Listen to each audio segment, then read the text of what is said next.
നിങ്ങള് അതോ അങ്ങനെ പറയാനൊന്നും മടിച്ചിട്ടൊന്നുമില്ല. ആ. പക്ഷെ ഞാൻ പറയേണ്ട സമയത്ത് പറഞ്ഞിട്ടുണ്ട്. പക്ഷെ അന്നാരും അത് വില കൊടുക്കുവോ അതിന് ഇത് ഈ ആരും ശ്രദ്ധിക്കുക പോലും ചെയ്തിട്ടില്ല. അതെന്തുകൊണ്ടായിരിക്കും എന്ന് മൈഥിലി ചിന്തിച്ചിട്ടുണ്ടോ? എനിക്കറിയില്ല. ആണോ? ഒരിക്കൽ പോലും കാരണം മൈഥിലി ഇതുപോലെ ഓപ്പൺ അപ്പ് ആയിട്ട് സംസാരിക്കുന്ന ഒരാളായിട്ട് ഞാൻ അങ്ങനെ എന്ത് ആയിരുന്നു. അതാ പക്ഷെ പറഞ്ഞേ. എന്റെ ശബ്ദം അടച്ചില്ലേ? അതെ. അടപ്പിച്ചില്ലേ? അടപ്പിച്ചു. അതും അടപ്പിച്ചത് ഈ മാധ്യമങ്ങളാണ്. അതെ. അല്ലേ? അതെ.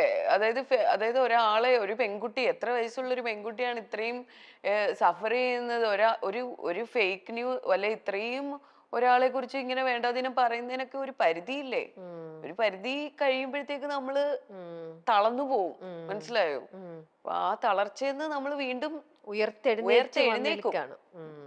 മരിക്കില്ല. ഉം. സ്ട്രോങ് ആയിട്ട്. യെസ്. നമ്മൾ അപ്പൊ കുറച്ചും കൂടെ സ്ട്രോങ് ആവുകയേ ഉള്ളൂ. ആവുകയുള്ളൂ. അപ്പൊ അതെ. ഇതേപോലെ ഫേക്ക് ന്യൂസ് ആയിട്ടോ ഇങ്ങനെയൊക്കെ മൈഥിലീനെ തളർത്താൻ നോക്കിയ ആൾക്കാരെ ഇന്നിപ്പോ അവർക്കൊരു ആൻസർ എന്നുള്ള രീതിയിൽ വളരെ ബോൾഡ് ആയിട്ട് കംപ്ലീറ്റ്ലി റിഫ്രഷ് ആയിട്ടാണ്. എനിക്ക് ഇപ്പൊ മൈഥിലിക്ക് എന്ന് പറയുന്ന ആൾ മൈഥിലിക്ക് മാത്രമല്ല പറയുന്നത്, ഞാൻ പൊതുവെയുള്ള എല്ലാ എല്ലാവർക്കും പെൺകുട്ടികളോടുമാണ് വേണ്ടിയിട്ട്. പറയുന്നത്. ഉം. അതായത് എന്തൊരു ഇതിനെയും ഫേസ് ചെയ്ത് ഉം. നിങ്ങള് അത്രയും നിങ്ങൾക്ക് മാത്രമേ നിങ്ങളെ സ്ട്രോങ് ആക്കാൻ പറ്റത്തുള്ളൂ. പറ്റുള്ളൂ. അപ്പം നിങ്ങൾ എന്ത് കാര്യം കാരണം കുറേ സ്ട്രഗിൾ ചെയ്യുന്ന പെൺകുട്ടികളുണ്ട്. ഇത് പുറത്ത് പറയാത്തതും പുറത്ത് ഇതാത്ത കുറേ അതെ. കുട്ടികളുണ്ട്. അതെ. ഇതൊക്കെ പുറത്ത് പറയണം. ഉം. പറഞ്ഞാൽ മാത്രമേ നിങ്ങൾക്ക് നല്ലൊരു അല്ലെങ്കിൽ നിങ്ങൾ അതിനെ ഓവർകം ചെയ്യാനും ഇത് ചെയ്യാനും ഒക്കെ പറ്റത്തുള്ളൂ. ഇപ്പൊ എന്തൊക്കെ ന്യൂസസും ഇതൊക്കെയാണ് നമ്മൾ കാണുന്നത്. ഇപ്പൊ എത്രയോ പെൺകുട്ടികൾ ആത്മഹത്യ ചെയ്യുന്നു. എന്തൊക്കെയാ ഈ മീഡിയാസ് തന്നെയല്ലേ ഇതെല്ലാം ചെയ്യുന്നത്. ഈ സോഷ്യൽ മീഡിയ അല്ലേ എല്ലാവരുടെയും. ഇപ്പൊ നമ്മൾ പറയുന്നത് സിനിമ മേഖല മാത്രമാണ് ഇങ്ങനെ. എല്ലാ മേഖലകളിലും പ്രശ്നങ്ങളല്ലേ? ആരെങ്കിലും തുറന്നു പറയുന്നുണ്ടോ? എല്ലാരും പുറത്തോട്ട് വരട്ടെ. അതെ. എല്ലാ മേഖലകളിലും ഉള്ളവര് പറയണം. അതായത് സിനിമ മേഖല എന്ന് പറയുമ്പോ ഓക്കെ, സിനിമ കുറച്ചും കൂടെ ഒരു കളർഫുൾ ഒരു ഗ്ലാമർ സാധനമാണ്, ലോകമാണല്ലോ. ഗ്ലാമർ ലോകമാണ്. അപ്പൊ അങ്ങനെ സിനിമയിൽ മാത്രമാണോ? നിങ്ങളോട് തന്നെ ചോദിച്ചു നോക്ക്, സിനിമയിൽ മാത്രമാണോ? ഞാൻ അതിനോട് ആർഗ്യൂ ചെയ്യുന്നില്ല. I M enough, I M done enough. I don't want ഇനിയും അതൊന്നും മോർ. റിപ്പീറ്റ് ചെയ്യണ്ട. I'm having a good family. I'm having a beautiful son. So Okay. it's enough for me. Okay. വിവാഹ വാർത്തകൾ വളച്ചൊടിച്ചവരോട് ഇന്നും ദേഷ്യം മനസ്സിൽ കാത്തു സൂക്ഷിക്കുന്നു. വിവാഹ വാർത്ത മനസ്സിലൊന്നും ഇല്ല എൻ്റെ. പക്ഷെ എന്നാലും എനിക്ക് അതൊക്കെ ഓരോ ട്രോമാസ് ആണ്. എൻ്റെ ഓരോ കാര്യങ്ങളും നമ്മള് ഇത് ചെയ്യാൻ തുടങ്ങുന്നു, അല്ലെ നമ്മൾ എന്തെങ്കിലും ഇത് എന്താ പറയാ, ഇപ്പൊ നമ്മളൊരു കേസ് കൊടുക്കുന്നു, നമ്മൾ അതിനെതിരെ ഇത് ചെയ്തുകൊണ്ടിരിക്കുമ്പോ ഇതേ മാധ്യമങ്ങൾ ഇതേ കാര്യങ്ങൾ വെച്ച് തന്നെ അതായത് നമ്മുടെ ജീവിതത്തിനെയും കൂടെ കയറി ഇടപെടുക എന്ന് പറയുന്നത് ഇറ്റ്സ് വെരി ബാഡ്. യുനോ അപ്പോഴും അവര് നമ്മളുടെ പേഴ്സണൽ ലൈഫിനെ കുറിച്ച് ചിന്തിക്കുന്നില്ല. നമ്മള് കല്യാണം പോലും വിട്ട് കാശാക്കുന്ന ആൾക്കാരാണ് ഇവിടെ ഉള്ളത്. എങ്ങനെങ്കിലും എന്തെങ്കിലും പറഞ്ഞ് അത് നെഗറ്റിവിറ്റി സ്പ്രെഡ് ചെയ്ത് അതിലൂടെ പൈസ ഉണ്ടാക്കുക എന്നുള്ള ഒരു എയിമാണ്. നിങ്ങൾക്ക് നല്ലത് നന്നായി ജീവിച്ചൂടെ? അതെ. അല്ലേ? എന്തിനല്ലേ നല്ലത് എഴുതി നന്നായി ജീവിച്ചൂടെ? സത്യം. എന്തിനാ ഈ വളച്ചൊടിച്ച വാർത്തകളുമായിട്ട് ഒരുപാട് ആൾക്കാര് അല്ലേ? അതെ. എന്തിന്റെ ഇതാണ് വെറുതെ ഓരോന്നും ഫേക്ക് ന്യൂസും ആക്കിക്കൊണ്ട്. നേരെ ഇനി ആരെ കുറിച്ച് എന്ത് എഴുതിയാലും നേരെ കംപ്ലൈന്റ് ചെയ്യുക, നേരെ പോയാൽ മതി. ഇനി പരിപാടി അതേ ഉള്ളൂ. അല്ലാണ്ട് ബാക്കി ഒരു പരിപാടിക്ക് നിൽക്കരുത്. ഡയറക്റ്റ് കംപ്ലൈന്റ് ചെയ്യുക, പരിപാടി ഇത് ചെയ്യുക. അല്ലാണ്ട് ഇതും പറഞ്ഞ് നമ്മൾ വിചാരിക്കും ഓക്കെ കുറച്ച് ഇനി ഇവര് നിർത്തുമായിരിക്കും. ഇവര് നിർത്തൂല. ഇവര് ഒരാളെ ഒരു ഇരയെ കിട്ടിയ പോലെയാണ് അവർക്ക്. അവരങ്ങോട്ട് മെഴുകുകയാണ് അതിനകത്തിട്ട്. അവരിങ്ങനെയൊക്കെ ചെയ്യുമ്പോ അവര് വിചാരിക്കുന്നില്ല എത്രത്തോളം മറ്റേ പേഴ്സണലിനെ വേദനിപ്പിക്കുന്നുണ്ട്. അവര് പോകുന്ന മെന്റൽ ആ ഒരു ട്രോമ ഇതൊന്നും ഒരിക്കലും അവര് ചിന്തിക്കുന്നതേ ഇല്ല. മെന്റലാണ്. അത്തരം വിഭാഗക്കാരെന്ന് പറയുന്നതേ ഒരു മെന്റലാണ്. അപ്പൊ ആ മെന്റൽ ഇതിനകത്തോട്ട് നമ്മൾ ചെന്ന് പെടാതിരിക്കുക. Because it makes us mental. മനസ്സിലാവുന്നുണ്ടോ? ശരിക്കും അതാണ്. അപ്പൊ അതിനകത്തോട്ട് ചെന്ന് പെടാതിരിക്കുക എന്നുള്ളതാണ് നമ്മൾ ശ്രദ്ധിക്കേണ്ടത്. അതെ. അവര് ചെയ്യുന്നതിന്റെ അവർക്ക് കിട്ടിക്കോളും. അതെ. പണ്ടൊക്കെ പിന്നെ ആണല്ലേ? സിനിമയിൽ നിന്നും മാറ്റി നിർത്തലുകൾ ഉണ്ടായെന്ന് വിശ്വസിക്കുന്നുണ്ടോ? വിശ്വസിക്കുന്നുണ്ട്. ഉണ്ട്. ഉം. മാറ്റി നിർത്തലുകൾ ഉണ്ടായിട്ടുണ്ടാവാം. കാരണം അതുകൊണ്ടല്ലേ ഈ ചാൻസസ് ഒക്കെ നമുക്ക് അങ്ങോട്ടും ഇങ്ങോട്ടും ഒക്കെ മാറി പോകുന്നത്. പിന്നെ അതൊക്കെ നമുക്ക് ഒരിക്കലും ക്ലെയിം ചെയ്യാൻ പറ്റൂല.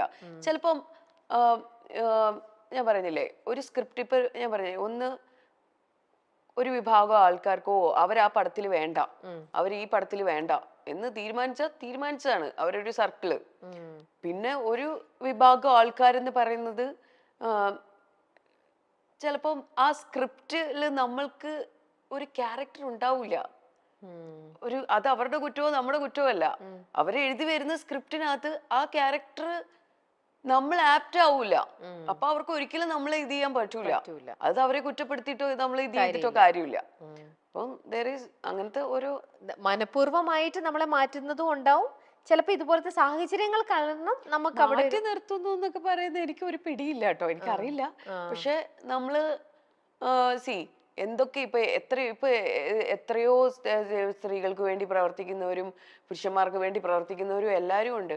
എന്നാൽ ഒരാള് വിചാരിച്ചാൽ നമുക്ക് ഏതെങ്കിലും ഒരു സ്ത്രീക്ക് ഒരു ഇത് പറ്റിക്കഴിഞ്ഞു, എന്തെങ്കിലും അല്ല ബുദ്ധിമുട്ട് ഉണ്ടായി, അവരെ ഒന്ന് കൈപിടിച്ച് തിരിച്ച് കൊണ്ടുവരാം എന്നാരും ചിന്തിക്കുന്നില്ലല്ലോ. എന്നാരും ചിന്തിക്കുന്നില്ലല്ലോ. ആരും യു ഹെൽപ്പ് ഈച്ച് അതേഴ്സ്. നിങ്ങളെ തന്നെ സംരക്ഷിക്കുവോ? ഇല്ലല്ലോ. നിങ്ങൾ തമ്മില് ഇല്ല, എനിക്ക് തോന്നുന്നില്ല. അല്ലേ? What do you think? അതെ, കറക്റ്റ് ആണ്. എല്ലാരും ഇങ്ങനെ സപ്രസ് ചെയ്യാൻ എല്ലാവർക്കും ഭയങ്കര സന്തോഷാണ്. കൈ പിടിച്ച് അതെ, ഓക്കെ നാളെ നീ വാ, നീ കേറി വാ എന്ന് പറയുന്ന ആരെങ്കിലും ഉണ്ടോ? ഈ സ്ത്രീ സമൂഹത്തിലുണ്ടോ? സ്ത്രീകളിലുണ്ടോ? പുരുഷന്മാരിലുണ്ടോ? അത് നമ്മൾ ഒറ്റയ്ക്ക് വരണം. ഫേമസ് അവാർഡ് ഷോയ്ക്ക് അപ്പൊ ഞാൻ ആ സമയത്ത് പ്രഗ്നന്റ് ആണ്. അപ്പൊ അതിന് മുന്നിലത്തെ ഫസ്റ്റ് ഡേ എന്തോ എവിടെയാ ക്രൗണിലോ എന്തോ അതിന്റെ ഒരു ഇതുണ്ട്. അപ്പൊ അതിന് വരുവാണെന്നുണ്ടെങ്കിൽ ബാക്കി പിറ്റേന്ന് മറ്റേ ഇത് വരിക. അപ്പൊ ഞാൻ പറഞ്ഞു, ഞാൻ എന്തായാലും ക്രൗണിൽ വരാൻ പറ്റൂല, ഞാൻ ഡയറക്റ്റ് അവാർഡിന് വന്നോളാം എന്ന് പറഞ്ഞു. അത് കഴിഞ്ഞിട്ട് പുള്ളി എന്നെ വിളിച്ചില്ല. അപ്പൊ ഞാൻ ചോദിച്ചു, അപ്പൊ ഇതൊക്കെ കഴിഞ്ഞിട്ട് പുള്ളി എന്നെ വിളിച്ചു. അപ്പൊ ഞാൻ ചോദിച്ചു, നിങ്ങൾ എന്തിനാണ് എന്നെ വിളിക്കുന്നത്? അപ്പൊ പറഞ്ഞു ഇതുപോലെ. അത് ഞാൻ പറഞ്ഞു, നിങ്ങൾ ഇവിടുന്ന് ഞാൻ കണ്ടു, ഞാൻ ആർട്ടിസ്റ്റിനെയൊക്കെ ഇവിടുന്ന് കണ്ടു, ഇവിടെ രണ്ടു. അപ്പോൾ എൻ്റെ അടുത്ത് പുള്ളി പറഞ്ഞ ഒരു ഡയലോഗുണ്ട്. പുള്ളി പറഞ്ഞത്, സോഷ്യൽ മീഡിയയിൽ ഇത്ര ഫോളോവേഴ്സ് ഉള്ളവരെയാണ് അവിടുന്ന് അവാർഡ്സിന് വിളിക്കുന്നതെന്ന്. അപ്പൊ ഞാൻ ചോദിച്ചു, അതെയോ? ഓക്കെ. ഞാൻ പറഞ്ഞു, നാണോ ഇല്ലല്ലോ തനിക്ക്? ഇത് പറയാനുള്ള നാണം ഉണ്ടോ? ഒന്ന് ആലോചിച്ച് നോക്ക്. സോഷ്യൽ മീഡിയയില് ഞാൻ ഇവിടെ 1 or 2 മൂവി ചെയ്തിട്ടുള്ള കുട്ടികളാണ് ഇതിൽ പോയിട്ട് ഇതിലപ്പോൾ ഇത്രയോ കാലിബർ ഉള്ള എത്രയോ ടാലന്റഡ് ആയിട്ടുള്ള ആർട്ടിസ്റ്റുകളുണ്ട്. അപ്പൊ ആ സോഷ്യൽ മീഡിയയിൽ എത്ര ഫോളോവേഴ്സ് അനുസരിച്ചിട്ടാണ് ഇവിടെ ചാൻസസ് എന്നിപ്പോ.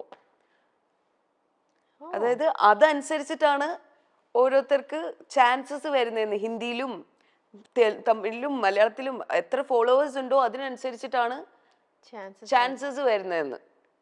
ഞാൻ എന്ത് മണ്ടത്തരമാണ് ഇയാൾ ഈ പറയുന്നത്? അല്ലേ, നിങ്ങക്ക് തോന്നുന്നില്ലേ? നിങ്ങക്ക് കേട്ടിട്ട് എന്താ തോന്നുന്നത്? ഞാൻ അനുഭവിച്ചൊരു കാര്യമാണ്. ഒരു അവാർഡ് നൈറ്റിന് എന്താ ഇത് ചെയ്താത്തേന്ന് ചോദിച്ചതിനുള്ള മറുപടിയാണ്. നിങ്ങൾ പിന്നെന്താ എന്നെ വിളിക്കാഞ്ഞത്? നിങ്ങൾ വിളിച്ചില്ലല്ലോ, നിങ്ങൾ ഇതിന് വിളിച്ചിട്ട് ഇത് ചെയ്യാന്നല്ലേ പറഞ്ഞത് എന്ന് ചോദിച്ചപ്പോൾ പറഞ്ഞു, അത് മറ്റേ ഇതാ കാര്യമെന്ന്. മേലെ എന്നെ വിളിച്ചു പോയേക്കരുത് പറഞ്ഞു ഒരു കാര്യത്തിനും. എന്താ അല്ലേ? എത്രയോ ടാലന്റഡ് ആയിട്ടുള്ള ആർട്ടിസ്റ്റുകളുണ്ട്. ഈ സോഷ്യൽ മീഡിയയിലെ ഫോളോവേഴ്സിനെ പൈസ കൊടുത്ത് വാങ്ങിക്കാം. എത്രയോ പേര് പൈസ കൊടുത്ത് വാങ്ങിച്ചിട്ടുണ്ട്. ഞാനൊന്നും പൈസ കൊടുത്തല്ല വാങ്ങിച്ചിട്ടുള്ള കേട്ടോ. എനിക്ക് ജെന്യൂൻ ആയിട്ടുള്ള കുറച്ച് ഫോളോവേഴ്സേ ഉള്ളൂ, പക്ഷെ ജെന്യൂൻ ആയിട്ടുള്ള ആൾക്കാരാണ് കേട്ടോ. ഞാൻ ഇത്ര ആക്റ്റീവ് ആയിട്ടുള്ള ഒരാളല്ല, പക്ഷെ മനസ്സിലാവുന്നുണ്ടോ? അപ്പൊ അങ്ങനത്തെ ഒരു എക്സ്പീരിയൻസ് ആണ് എനിക്ക് ഇങ്ങനത്തെ ഒരു സാധനത്തിൽ നിന്ന് കിട്ടിയത്.